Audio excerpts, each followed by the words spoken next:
Hello friends, welcome to my channel. সকলকে জানাই পৌষ সংক্রান্তির অনেক অনেক শুভেচ্ছা ও অভিনন্দন। তো মকর সংক্রান্তি উপলক্ষে যে যে পিঠেগুলো আমি বানালাম সেইগুলোই আমি শেয়ার করলাম।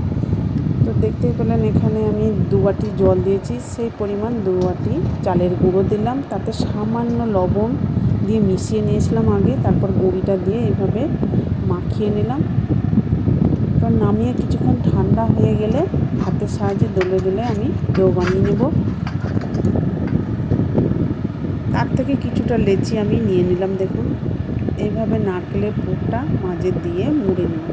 তো নারকেলের পুরটা আমি অফ ক্যামেরায় বানিয়ে রেখেছিলাম, তা নাহলে ভিডিওটা অনেক বড় হয়ে যাবে। তো যে যেখান থেকে বসে আমার ভিডিওটা দেখছেন প্রথম থেকে শেষ পর্যন্ত দেখার অনুরোধ রইল।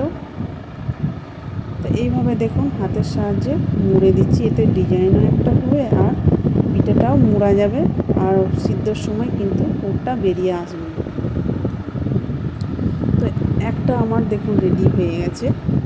তো আপনাদের বোঝানোর জন্য আরও একটা বানিয়ে দেখাচ্ছি। দেখুন এটি ভিতরে পুর দিয়ে মুড়ে নিচ্ছি।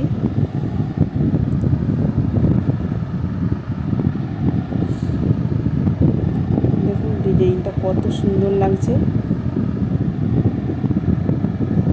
আমার সবগুলো পিঠে হয়ে গেছে। একটা ছিদ্রযুক্ত থালাতে নিয়ে বসিয়ে রাখলাম গরম সিদ্ধ হওয়ার জন্য 15 মিনিট।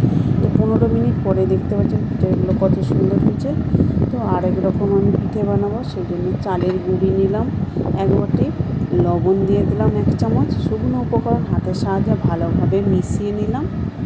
এরপর জল দিয়ে দেবো এখানে আমি। তো জলটা আমি হালকা গরম করে নিয়েছি, যাতে হাতটা ডুবো না যায় সেই রকম গরম। খুব বেশি গরম হলে কিন্তু পিঠেটা ভালো হবে না। একটু একটু করে জল দিয়ে আমি ভালোভাবে অনেকক্ষণ ধরে মাখিয়ে নেব, তাহলে পিঠেটা বেশ ভালো হবে, নরম হবে। তো এইভাবে দুলে দুলে দেখুন মাখিয়ে নিলাম। ঘনত্বটা দেখতেই পাচ্ছেন কতটা, খুব বেশি মোটাও নয় খুব পাতলাও নয়। এরপর একটা তাওয়া বসিয়ে দিলাম, তাওয়াটা জল দিয়ে মুছে নিলাম। এরপর একটা দেখুন এইভাবে দিয়ে দিচ্ছি ব্রাশের সাহায্যে।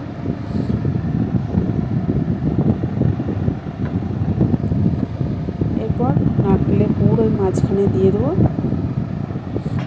এরপর দুদিক থেকে আমি মুড়ে নেব। দেখুন জালিদারের মতো লাগবে।